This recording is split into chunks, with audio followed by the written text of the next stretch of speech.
বীর মুক্তিযোদ্ধা lieutenant colonel অবসরপ্রাপ্ত শরীফুল হক ডালিম রচিত স্বৈরাচারী আওয়ামী সরকার কর্তৃক নিষিদ্ধ ও ইতিহাসের অজানা অধ্যায় যা দেখেছি, যা বুঝেছি, যা করেছি থেকে পাঠ করছি আজ 14তম পর্ব।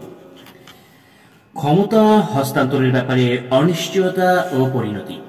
ভোটের আগে ভাতের দাবিতে মাওলানা ভাসানী নির্বাচন থেকে সরে দাঁড়ালেন। দেশব্যাপী সাধারণ নির্বাচন এবং প্রাদেশিক নির্বাচন অনুষ্ঠিত হল। পূর্ব পাকিস্তানে আওয়ামী লীগ এবং পশ্চিম পাকিস্তানে পিপলস পার্টির সংখ্যাগরিষ্ঠতা। সামরিক জান্তার ক্ষমতা হস্তান্তরের ব্যাপারে আলোচনার উদ্যোগ।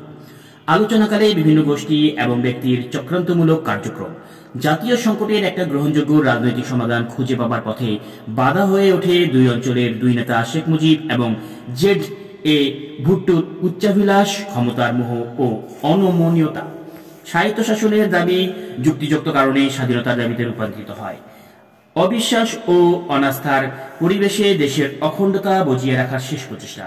সব প্রচেষ্টা ব্যর্থ হয়। প্রতিষ্ঠান ইয়াহিয়া খান শেখ মুজিব রাজনীতিবিদদেরই এর জন্য দায়ী করেন। পাকিস্তানের ভাঙন অনিবার্য ছিল না। অস্ত্রের জেরে রাজনৈতিক সমস্যার সমাধান করার সিদ্ধান্ত পাকিস্তান বিভক্তি অবধারিত করে তোলে। 1970-এর নভেম্বর-ডিসেম্বরের প্রথমার্ধে প্রেসিডেন্ট ইয়াহিয়া খানের সাথে শেখ মুজিবুর রহমানের 3টি গোপন বৈঠক অনুষ্ঠিত হয় ঢাকা অত্যন্ত অপ্রীতিকর পরিবেশের মধ্যে। বৈঠকে মুজিব প্রতিজ্ঞা করেন শাসনতন্ত্র প্রণয়ন করার পর সংসদে উত্থাপনের আগে তিনি সেটা প্রেসিডেন্টকে দেখাবেন তার সম্মতির জন্য। তিনি প্রেসিডেন্টকে বলেন 6 দফা পাকিস্তানকে দ্বিখণ্ডিত করার জন্য প্রণীত হয়নি। তিনি আরও বলেছিলেন তার 6 দফা এবং প্রেসিডেন্টের LFO তে বর্ণিত 5 নীতির উপর ভিত্তি করেই তিনি তৈরি করবেন দেশের ভবিষ্যৎ শাসনতন্ত্র। শেখ মুজিবুর রহমানের সাথে বৈঠক শেষে প্রেসিডেন্ট সন্তুষ্ট চিত্তে রাওয়ালপিন্ডিতে ফিরে যান। শেখ মুজিবের সাথে তিনটি গুরুত্বপূর্ণ বৈঠক করার পর তার দৃঢ় বিশ্বাস জন্মায় যে সাধারণ নির্বাচন যথাসময়ে অনুষ্ঠিত করার সিদ্ধান্ত সঠিক এবং একমাত্র নির্বাচন অনুষ্ঠিত করার মাধ্যমেই পাকিস্তানের ঐক্য বজিয়ে রাখা সম্ভব। নির্বাচনী প্রচারণার গতিধারা থেকে পশ্চিম পাকিস্তান এটাই পরিষ্কার হয়ে ওঠে যে মুজিবের মতো একগচ্ছ আধিপত্য পশ্চিম পাকিস্তানের কোনো নেতারই অর্জন করতে পারবে না। তুলনামূলকভাবে জনাব ভুট্টোর জনপ্রিয়তা বেশি হলেও জামায়াত ইসলামী এবং অন্যান্য ইসলামপ্রিয় দলগুলো বিশেষ বিশেষ অঞ্চলে ছিল যথেষ্ট প্রভাবশালী। তাছাড়া ওয়ালি খানের ন্যাপ উত্তর পশ্চিম সীমান্ত প্রদেশ এবং বেলুচিস্তানের জনপ্রিয় দল হিসেবে প্রমাণিত হয়। জনাব ভুট্টোর ইন্ডিয়া বিরোধী প্রচারণায় পাঞ্জাবে বিশেষভাবে জনপ্রিয় হয়ে ওঠে। তাছাড়া জনাব ভুট্টো জেনারেল পীরজাদার মাধ্যমে জান্তার জেনারেল ওমর, জেনারেল গুল হাসান, জেনারেল হামিদ প্রমুখের সাথে নিয়মিত গোপন যোগাযোগ রক্ষা করে চলছিলেন। জেনারেল শের আলী জামায়াত ইসলামী দলের একজন পরোক্ষ সমর্থক ছিলেন। নির্বাচনী প্রচারণা যতই এগিয়ে চলে পশ্চিম পাকিস্তানের জনাব ভুট্টোর জনপ্রিয়তা ততই বাড়তে থাকে। বিশেষ করে পাঞ্জাবে ভারত বিদ্রোহী বক্তব্য, তাসখান্দ চুক্তির বিরোধিতা এবং অন্যান্য অঞ্চলে ইসলামিক শাসনতন্ত্রের স্লোগান জনগণকে বিশেষভাবে আকৃষ্ট করতে সক্ষম হয়। প্রেসিডেন্টের রাজনৈতিক নেতাদের সাথে আলাপের মাধ্যমে জাতীয় সমস্যার সমাধানের উদ্যোগকে জান্তার অনেক জেনারেলই নেতিবাচক দৃষ্টিতে দেখছিলেন। তারা দৃঢ় বিশ্বাস পোষণ করতেন যে আলোচনার মাধ্যমে সামরিক শাসনের দুর্বলতাই প্রকাশ করা হচ্ছিল। তাদের মতো শক্ত হাতে সশস্ত্র তৎপরতার মাধ্যমে পূর্ব পাকিস্তানের কতিপয় দেশদ্রোহী রাজনৈতিক নেতৃবৃন্দকে সাহায্য করে অবস্থা নিয়ন্ত্রণে আনা খুব একটা কষ্টকর ব্যাপার নয়। তারা মনে করতেন মুজিব সহ কিছু নেতাদের উদ্দেশ্য ও কার্যক্রম সম্পর্কে জনগণকে সঠিকভাবে অবগত করালে তারা বুঝতে পারবে যে মুজিব ও তার সহকর্মীরা দেশের অস্তিত্বের বিরুদ্ধে চক্রান্ত করেছে ভারতীয়দের সাহায্য নিয়ে। এর ফলে নিশ্চয়ই মুজিব সমর্থন হারাবেন। সেক্ষেত্রে তাদের বিরুদ্ধে কঠোর ব্যবস্থা গ্রহণ করলেই পূর্ব পাকিস্তানের সব সমস্যার সমাধান হয়ে যাবে। তাদের এ ধরনের চিন্তা ভাবনায় জেনারেলদের পূর্ব পাকিস্তানের তৎকালীন অবস্থার জটিলতা সম্পর্কে জ্ঞানের অবস্থা, রাজনৈতিক প্রজ্ঞা ও দূরদর্শিতার অভাবই প্রকাশ পায়। গণতান্ত্রিক প্রতিনিধিত্বশীল সরকার প্রতিষ্ঠার জন্য দেশে গণভোটের মাধ্যমে অবাধ সাধারণ নির্বাচন করা ছিল একান্তভাবে প্রয়োজন। পাকিস্তানের সৃষ্টি হয়েছিল একটি গণতান্ত্রিক প্রতিধ্বনিশীল সরকার কাঠামো প্রতিষ্ঠার মাধ্যমে দেশে গণতন্ত্রের প্রচলন করার অঙ্গীকার নিয়ে।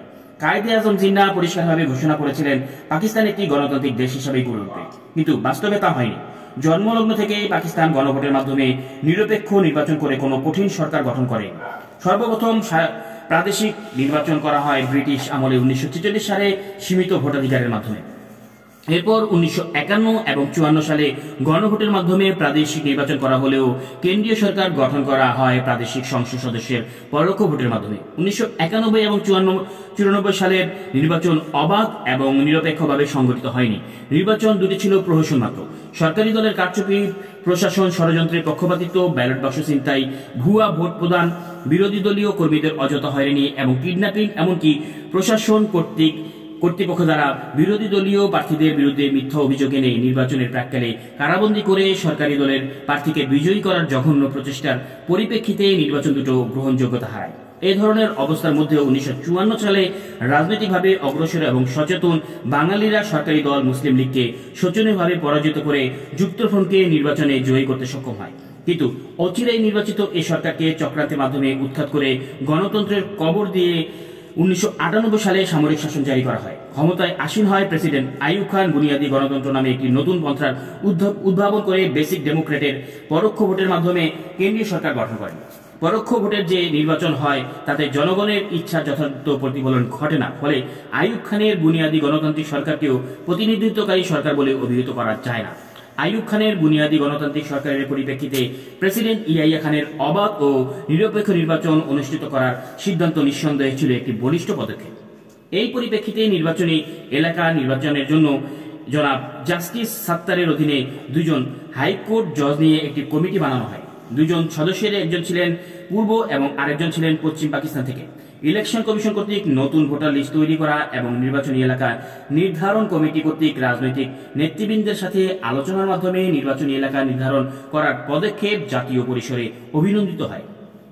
নির্বাচনের জন্য প্রেসিডেন্টের প্রশাসনিক পদক্ষেপগুলোতে জনগণ আনন্দিত হয়। সামরিক শাসন জারি করার পর সব দেশেরই অবাধ রাজনৈতিক তৎপরতা বন্ধ করে দেওয়া হয়, কিন্তু জেনারেল ইয়াহিয়া খান ক্ষমতা গ্রহণ করে সামরিক আইনের পাশাপাশি রাজনৈতিক কর্মকাণ্ড পরিচালনা করার অধিকার রাজনৈতিক দলগুলোকে দিয়েছিলেন।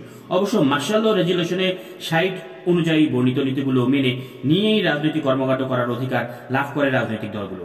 রেজুলেশন 60-এ বলা হয় যে কোনো ব্যক্তি কিংবা দল হিংসাত্মক কর্মকাণ্ড, আঞ্চলিক বিদ্বেষ কিংবা পাকিস্তানের আদর্শের বিরুদ্ধে কোনো বক্তব্য রাখতে পারবে না। ধর্মের ব্যাপারেও কোনো মন্তব্য করা যাবে না। কিন্তু নির্বাচনী প্রচারণায় পূর্ব পাকিস্তানে আওয়ামী লীগের নেতৃত্বে রেজুলেশন 60-এর খেলাপ করেন।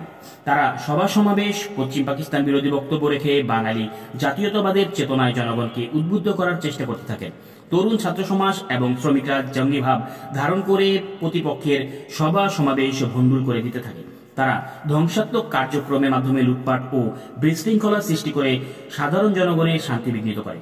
এই সুযোগ গ্রহণ করে সামরিক জান্তার অনেকেই প্রেসিডেন্ট ইয়াহিয়া খানকে দুর্বল বলে অভিযুক্ত করেন।